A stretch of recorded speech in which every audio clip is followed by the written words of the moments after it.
they started to try to increase their own piety. Well, this started to grow. At the same time, once the suspicion within the church started to grow, there was no stopping it. Well, so you had these two parallel streams running at the same time. Piety was growing and suspicion in the church was growing at the same time. These two would end up converging on the Reformation. Also, at this, again, you had people questioning authority. That was going to converge on the Reformation. People feeling individual autonomy. That was going to converge. And then lastly was the idea that the nobles protected those that were underneath them. That was the final catalyst that was needed to make the Reformation possible. So before the Reformation, there was pre-reformers rose on the scene. One such was John Wycliffe. And Wycliffe arose in Oxford, England. He was in the College of Oxford, and he started to question church government and church authority and church teaching.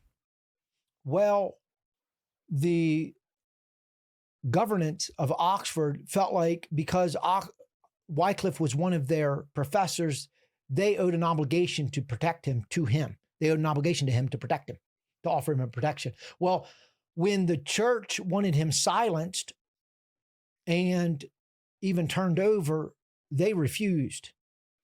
However, towards the end, that started to break down. The protection started to break down.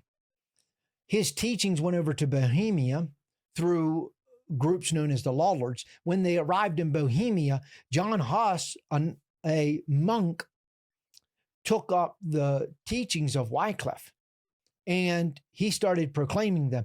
But the problem is John Huss did not have the protection of the overlord that Wycliffe had enjoyed. And not having that protection, Huss was not able to sustain the reform that he wanted.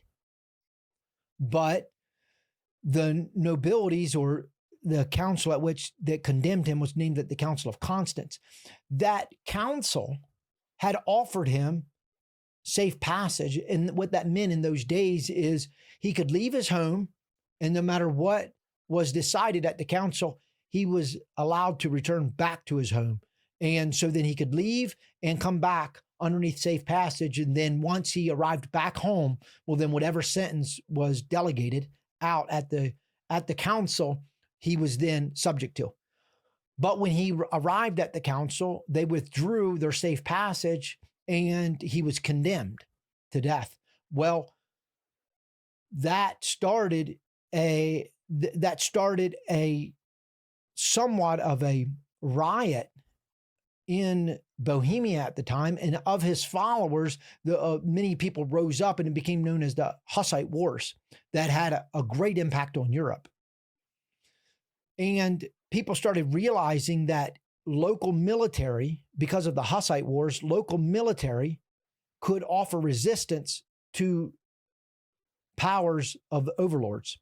Well, when Luther finally arose on the scene, you had the populace had come to a point where they believed that they had a voice. They started to realize their own autonomy. They started to see themselves above the station of mere peasants. Financial mobility or financial sustenance was at a much greater level than it was in the early Middle Ages.